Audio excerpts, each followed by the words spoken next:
In the original soundtrack for Baz Luhrmann's adaptation of The Great Gatsby, there's a song by Fergie, Q-Tip from A Tribe Called Quest, and the visionary pop rap producer who went by the name of Goon Rock.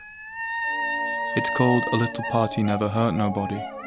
This is obviously quite a funny title for a soundtrack to the famously lethal parties in The Great Gatsby. It's also amongst the worst songs on the soundtrack, on any soundtrack, really.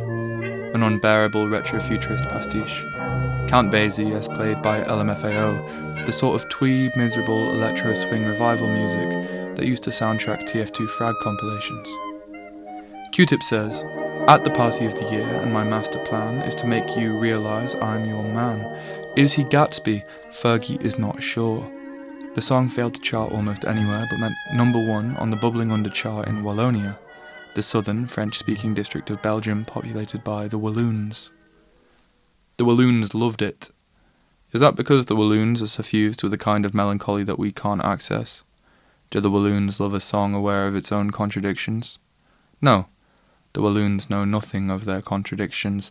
They loved it because this apparently ironic dance song about Gatsby, whom a little party can and does kill, sounds like all the music they were listening to anyway in 2013.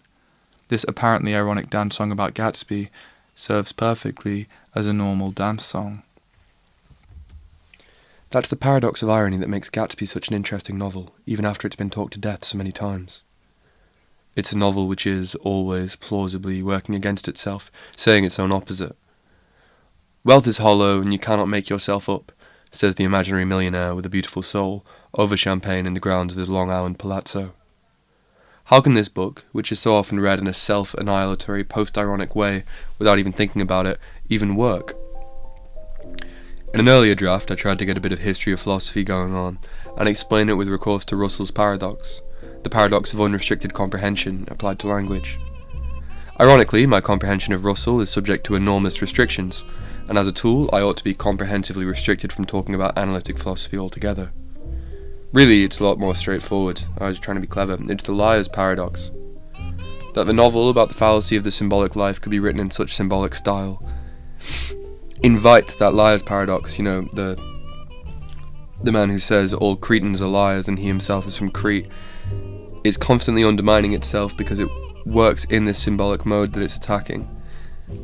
And it's also the story of the disaffected and careless rich who then come to be sort of model rich people. The image of a rich man in America is Gatsby, even though he's continually seeking acceptance from those rich people. It's all so very ironic, so poisonously ironic, so productively ironic. Fittingly, this story of excess, imaginary desire, and unsatisfying decadence eats itself alive and leaves you hungry. About a film adapting a novel which is focused on sort of the emptiness of glamour, the hollowness of the American dream, and then you're given $200 million to make it. Your hands are completely tied. You cannot make that film with $200 million, because with $200 million you will have to recreate the glitz and the glamour that the book is, it seems, continually attempting to undermine. This is impossible to do. You cannot make a film with hundreds of beautiful people dancing to Gershwin around a champagne tower and at the same time make a case against the general principle of champagne and all-night parties making loads of money in shady ways, because it's going to look really sick. You especially cannot make that case if you have already signed a deal allowing Tiffany to sell $900,000 rings based on your costuming department. Why would somebody with $1 million to spend on jewellery want jewellery inspired by Jay Gatsby? It's difficult for me. Jay Gatsby is a man who famously spends his life trying to look richer than he is. You are trying to look like Jay Gatsby with $1 million. What's the point? The jewellery sold. Anyway, the jewellery they made. People bought it for millions of dollars. Who knows what it meant to them? Daisy, on the eve of her marriage to Tom Buchanan in the book, famously cast aside a necklace worth $350,000. Although that's in 1917 money, so it's actually something like $9 million today. How does anybody love this book about the hollowness of $9 million necklaces enough to buy single $1 million necklaces inspired by it? The answer, I think, is that The Great Gatsby is one of the most interestingly ironic texts ever written, and its adaptations make its contradictions and difficulties and paradoxes more and more explicit and interesting. People haven't stopped adapting Gatsby since it came out. In the writing of this essay, I watched 3 film adaptations. One from 1949, one from 1974, and one from 2013. Elliot Nugent's 1949 adaptation is in this sort of grey area, when the 20s weren't really fun yet. You know, you think now, kind of every second birthday party I've been to in the last 5 years has been 1920s themed. You got a lot of people in flapper dresses. You got people with cigarette holders. You're going to wear a pinstriped suit. It's very awesome. Someone's going to do a mobster impression. That's great fun now, but in 1949, Alcatraz is still operating for another 15 years. There are victims of the Prohibition kind of everywhere. The Kennedys haven't really made it clean yet. The Valentine's Day Massacre is still a public tragedy, and the Chicago outfit is still a public menace. It's not fun in 1929, it's still scary, until the immorality of Gatsby's life as a bootlegger comes first. The film really, it kind of from the very first shot hammers this home. It opens up on a shot of Gatsby's grave, which is not how the book opens or how any other adaptation opens, with Nick looking down on the stone, where he's had somebody carve Proverbs 14:12. Nick says he likes Gatsby for something that he might have been, and then explains to Daisy, who is somehow with him visiting the graveside, that the Bible reference in question is, "There is a way that seemeth right to man, but in the end it leads to death." The more erudite among you will be scratching your chins right now and thinking, hey, wait, 1 second, that's not in the book. It is not. It is, in a way, something like one of the interpretations of the story possible, but it pretty clearly sets a tone for what is to come. Gatsby is to be a morality play. The novel is actually fairly atheistic for its time. There's no reference to Christian morality, and in its first paragraph there's a pretty explicit argument for moral relativism. When Nick says, "Conduct may be founded on the hard rock or the wet marshes, but after a certain point I don't care what it's founded on." The only real reference to God is a reference of kind of advertising fakery, and we might talk a little bit about that later, where Wilson, the slow-thinking mechanic, talks about the eyes of God, and he means the eyes of T.J. Eckelberg from the book's front cover and the optician's ad. Now in Nugent's 1949 film, that scene gets brought up to the second place. So the runtime of the first 3 shots is Gatsby's grave. We find out that there's a lesson to be got from his life. You can't live this way. Then there's a montage immediately after. Daisy says something like, "Oh, our flaming youth, all that jazz." Right, she's talking about like the 20s being crazy. And then you get this montage of Gatsby like leaning out the back of a black saloon with a Tommy gun, or kind of coasting around a kind of inlet on a speedboat, rum running. It's this montage of crime. And so Gatsby is being sort of shoehorned into, and I know this is a bit of a snooze of a point to make, but it is an important one, I think. This film's made under the Hays Code, and so Gatsby is being shoehorned into a 1949 moral stricture, like a policed moral system, and that means he has to be an ugly criminal. You know, Alan Ladd, who plays Gatsby, he's not ugly, but you know, he's not Robert Redford, and he's not Leonardo DiCaprio. He's not, univocally charismatic. He is incompetent and cruel, and he is, like, visibly trying to be something he isn't, which is something that the later films sort of leave alone. He dies young, and his grave is a reminder to read the Bible and leave the champagne alone. In 2013, Baz Luhrmann opens up with Nick in a sanitarium, disgusted, alcoholic, repeating the first chapter of the novel in voiceover, and saying that the problem with him and his friends, Gatsby's whole milieu, was that not one of them contributed anything new. That's not in the novel. He then calls Gatsby the most hopeful person he has ever met. This is also a choice that's being made for this film. This is not a film, you are given to understand, that is going to hold very much against Gatsby. Unlike the 1949 film, which demonizes him instantly, this film idolizes him from the very beginning. He was the only one of them who tried to contribute something new, we're led to believe, because he made himself up, instead of just living as a reverberation of family wealth. This is a film which means, and this is a quote from the novel, this is very clever for me actually, but this is a film which means, if it means anything at all, the big towers of champagne coupes and fireworks and huge crowds with feathers and glitter doing the Charleston are very awesome, and a film which compresses the whole sad death in a pool affair to the final 15 minutes of the film, and after it happens and Gatsby is entombed in a forest of flowers, because, you know, the coffin scene in Luhrmann's Gatsby is almost as extravagant as any of the parties. We go right back to a beautiful, excessive, decadent montage of chandeliers. Gatsby and Daisy are dancing again. You've got all these like soft-edged sepia vignettes, fluttering silk and beautiful crowds, and the film ends with a type in gold. There's no way that this film could ever be perceived as a morality play, right? This is a film very much on the side of Gatsby. So you've got these two extremes. 1949, Gatsby's a villain. This is a story about why you should never do anything Gatsby-like. 2013 is, you know, lots of people have tried, or they haven't really, but they've written films which have a clear villain on the page. I mean, they've gotten Leonardo DiCaprio, who, for whatever else you can say about him, is on camera one of the most charismatic leading men working in the last 50 years.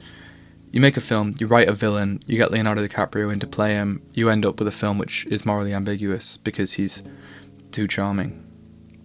It happened in The Wolf of Wall Street, it happened in Gatsby. They tried to get it to happen for American Psycho, which I might talk about later on in a different video. They couldn't quite put it together, but trust that that film would have been very different as well. They're trying to all do the same thing. Anyway, we got these two extremes. 1974, directed by Jack Clayton, written by first Truman Capote, and then Truman Capote's script is unusable, so even though they have to pay him whatever it is, $500,000, $300,000, they get Francis Ford Coppola in as a substitute. Right, 1974, what a year. Is this one starring Robert Redford, he's very handsome, but he's not maybe as totally like golden as Leonardo DiCaprio. Sometimes he still is a bit bad on screen, like a bit cruel. Anyway, truly ambivalent film compared to the other two, for this among other reasons. He's not infinitely charismatic like DiCaprio, but he's not angry or grasping like Alan Ladd plays Gatsby. He's the most handsome man in the world at the time, but he can still be pathetic when he wants to be. The death scene that closes out this Gatsby is the most pathetic, and the most emotional, and the most accurate to the book. Firstly, there's a truly disorienting shot, a very rare thing, where Wilson's face is shown only up to the mouth as he readies the gun. And then, when he shoots Gatsby in the pool, the bullets puncture the inflatable he is sunbathing on. And that kind of pathetic, deflating motion, I think, sets the film apart from both the super-villainous 1949 Gatsby and the 2013 sort of deification of him as a serious charmer. The most important difference, though, between this film and the 2013 version is the contempt that this director has. Baz Luhrmann makes heroes out of all his protagonists. You know, there's a pretty interesting lesson in what the director's choices can do when Elvis and Priscilla came out 3 months apart from one another. It would be very, very difficult to make a film about Elvis that summer and have it come off so sort of uncloudedly uncritical. But it was, you know, for whatever maybe critical gestures there were, it lionized Elvis. And in Baz Luhrmann's Gatsby, Carey Mulligan is phenomenal as Daisy, whereas here, Mia Farrow, an actress I've never really gotten the hype about, is sort of unbearable as Daisy. Which I guess is a very deliberate thing that she's doing. Luhrmann knows that he's engaged in a Gatsby-like procedure, right? He's making up these characters. He's trying to make, he's trying to make Jay Gatz into Gatsby, trying to make a regular guy look like Gatsby.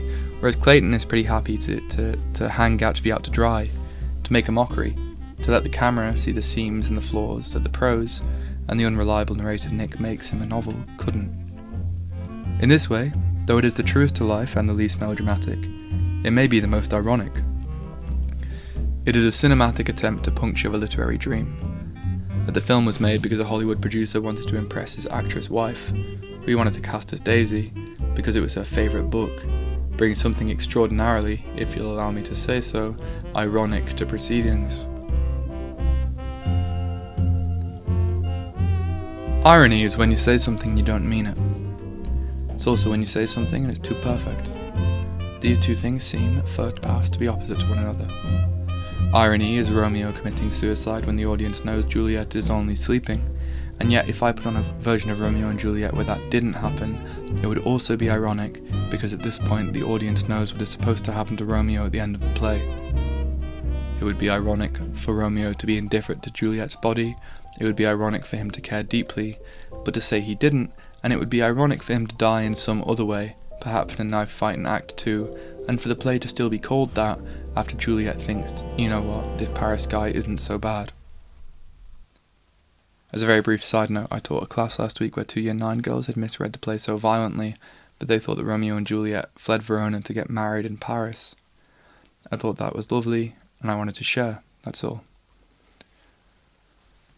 Lerman probably didn't mean to make an ironic film.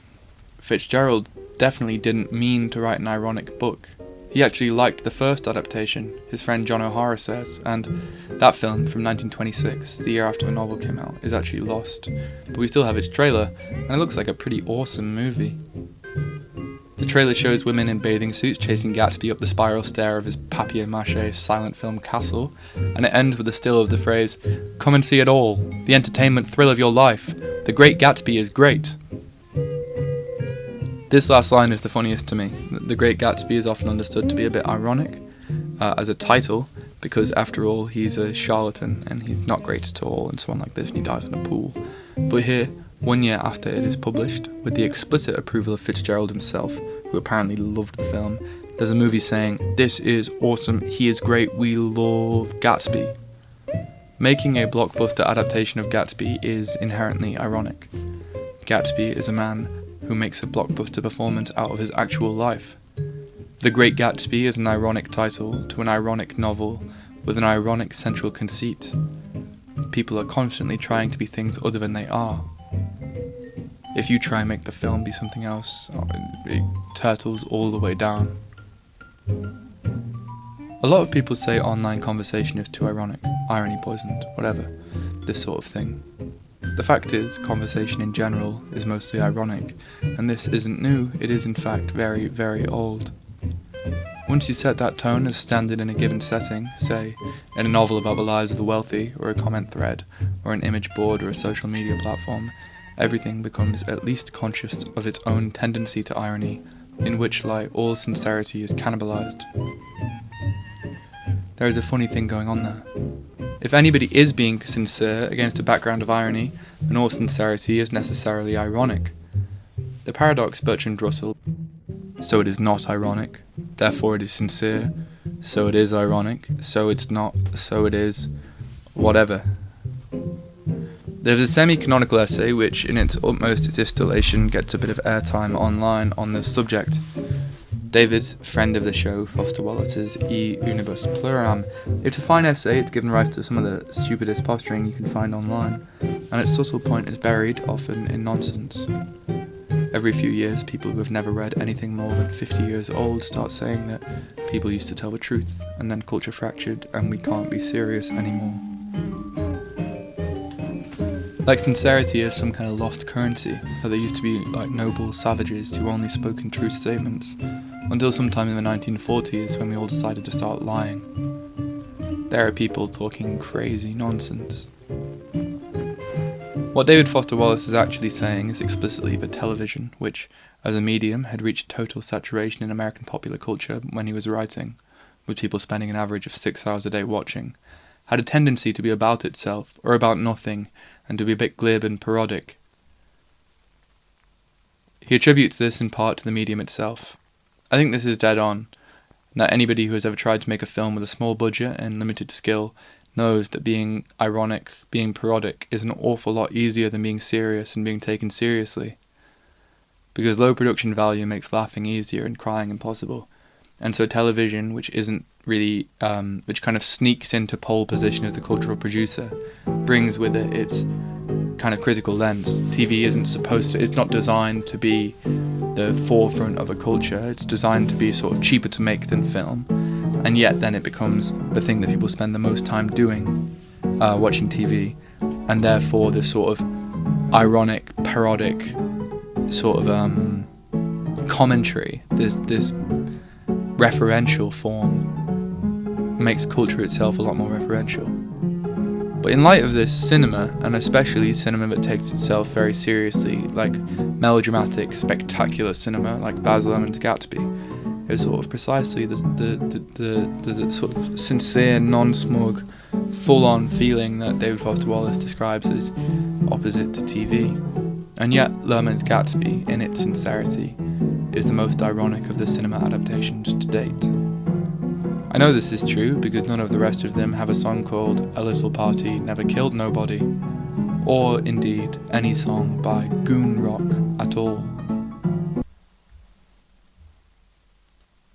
Roberto Bolaño, the Chilean novelist who wrote 2666 and The Savage Detectives, wrote a manifesto for a newly sincere kind of writing called infrarealism, full of proletarian truth and feeling. It's a bad manifesto, didn't really impact anything, but manifestos are basically quite fun to write, and so I don't hold it against him. In Roberto Bolaño's The Savage Detectives, which is a really fun novel, the two main characters espouse the values of the visceral realist movement, a fictional poetry movement that shares almost everything in common with the real infrarealist movement. They have their own manifesto, seems pretty close. Everything is art, this time they really mean it, it's going to be proletarian, they're only going to say things they mean, from this point onwards they're going to stop being posers all the time. And by the time that he has said no more representation, we're only going to talk about real stuff, in real life, he has already decided to write a novel in which imaginary people say the same thing about stuff that isn't real. It's the sort of thing you can't look directly at for too long or you'll lose your mind. 100 similar manifestos exist, all of which basically boil down to something like, we are the sincere positivists, we want things to exist more and be truer and better. We do not define ourselves against things, but instead projectively and positively with things. There is no way in which we are defined in a negative, which would be rubbish, and we mean the things that we say. Of course, they don't, and it is impossible for them to. Some of the more famous attempts to defeat this infinitely powerful indifference include kind of every verso manifesto to come out after Mark Fisher's Capitalist Realism. Zadie Smith's incredible essay, Two Parts of the Novel, which actually I'm probably going to talk about later. I actually think it is one of my favourite essays ever, with the small caveat that I don't... its primary conclusion, which is that people should read Tom McCarthy's Remainder, is evil nonsense. It's a great essay, but it's what a dull book. The Twisted Danes who made Dogma 95, the even worse English people responsible for the short-lived New Puritan movement in London, the neo-formalists who think poetry has gotten too self-referential, the painters who wish we could return to figurative painting. It goes without saying that these people have all gotten the wrong end of the stick. There is a moment in The Great Gatsby in which Daisy Buchanan, who is, throughout, insipid and foolish and weak, sees Gatsby toss piles of shirts onto the tables in his castle. I have a man send them over from England, he says, and Daisy, watching it happen, begins to cry stormily. They're such beautiful shirts, she sobbed, her voice muffled in the thick folds. Makes me sad because I've never seen such beautiful shirts before. That Baz Luhrmann, scoring this scene, chooses Lana Del Rey's Young and Beautiful, gives the game away. The song seems on its surface to be two things happening at once. First, it's about being young and beautiful, that's its title, that's its implication, that is its primary draw. After all, you cannot make wistful pop about being normal looking, but it is always also about the knowledge that the beauty is going away. It sounds like a sad song, the latter meaning, right, that this is fleeting, but it's also a song about being beautiful. The term I'd like to use for it is sort of backhanded tragedy. This is the same as the novel as a whole. It's a backhanded tragedy because it appears to be, to some people, secondary school English teachers, censors in the war effort, to be a sensible, moral refutation of the pleasures of youth and of beauty, of an understanding that these things go away. But that's only half of the novel. It's simultaneously an expression of a pagan love of beauty and of youth and of wealth and of glamour. Gatsby seems like a sad novel. It critiques the American dream. It took an Australian idealist in Baz Luhrmann to understand that it isn't actually about critique at all, but instead about performance. Rather than critiquing the painful dynamic, both pieces of art perform it. Gatsby is the dream, It's a dreaming of the American dream. It's not a criticism of it, except insofar as anything which expresses it ends up being a criticism of it because it's untenable. This brings to mind, and this is one for real serious heads on the channel, the way Carson McCullers talks about great art not being able to be paraphrased or summarised, because the narrative does a thing that the explanation cannot. It's this sort of thing, the Gatsby Paradox. The paradox is the point. The frozen relation, right? Always in motion, never going anywhere. Not any taxonomic explanation that I could give. It doesn't have a symbolic meaning. It's about the dynamic between intractable opposites, the criticism and the performance. That's what produces the meaning. And I think that's kind of especially central to the shirt scene, where we have, Daisy as this emotional fool, but also Daisy as this perceiver of beauty, this person who mistakes consumer plenitude for emotional resonance, and yet actually that is in some way what the rest of the novel is doing too. This story couldn't play out amongst poor people.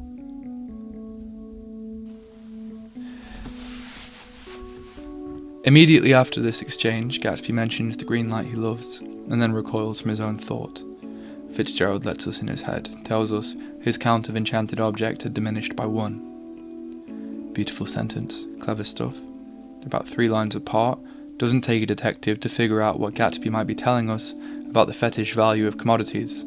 What Fitzgerald might be saying about what shirts and lights and their intangible significances mean. He's not super gone on them, I don't think. It is very difficult to convey the hollowness of beauty in film. It is as difficult to convey the insignificance of objects as symbols in obsessively visual prose.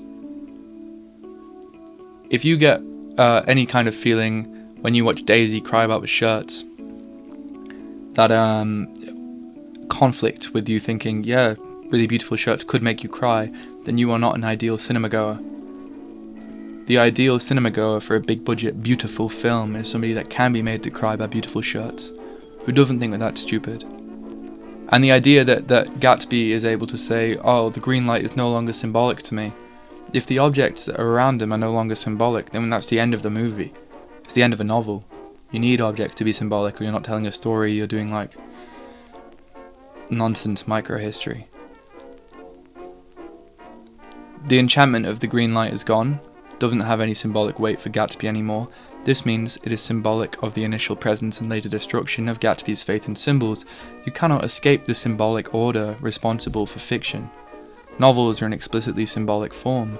The things they describe are really about other things, or, at least, are not explicitly about themselves. Things stand in for other things.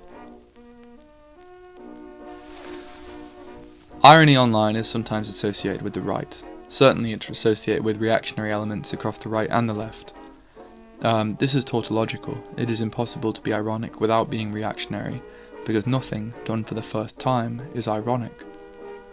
The novel as a form, commonly understood to kick off with Don Quixote, was, from its beginnings, ironic.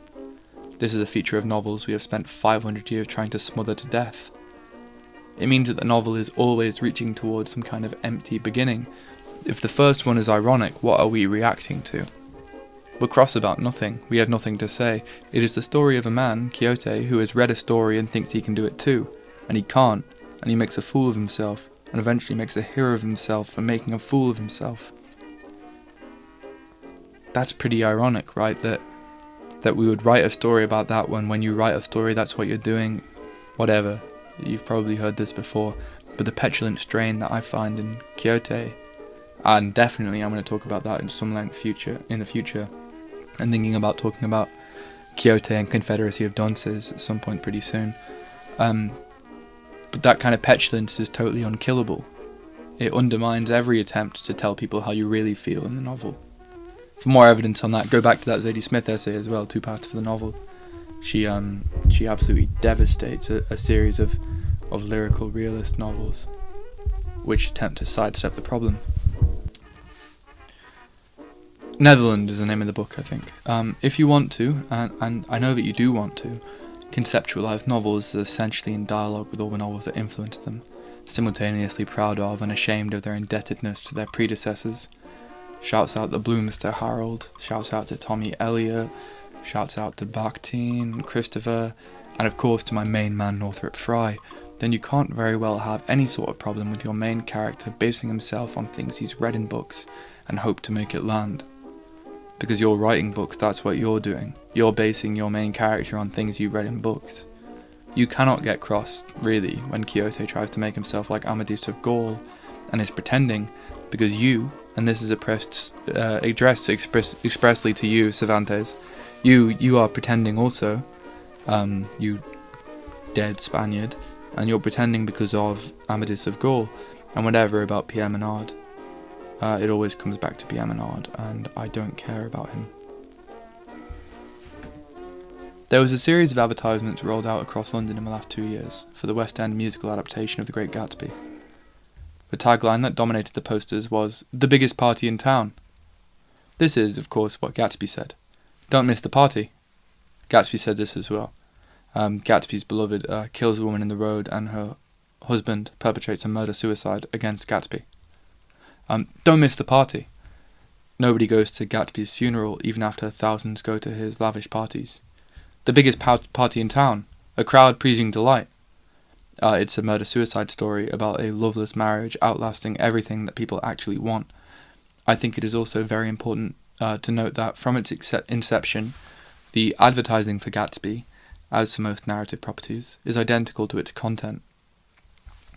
Adaptation is continuous with marketing. That 1924 adaptation's trailer, which is now, ironically, the only part of the film that survives is the sample scenes from the trailer. That ending with "The Great Gatsby is great" fulfills the same function. With pretty much all art, it's the same. It works with the absolute most sincerity of the things that we might call camp, the things that aren't quite aware of themselves, the things that are also bad. Our understanding of artistic experience and the critic's role has given us the room to consume, ironically. The worst film is a boring film, and so a reaction to good films, a really bad film, inept and sentimental, is consumed by the same people who pride themselves on knowing what a really good film is.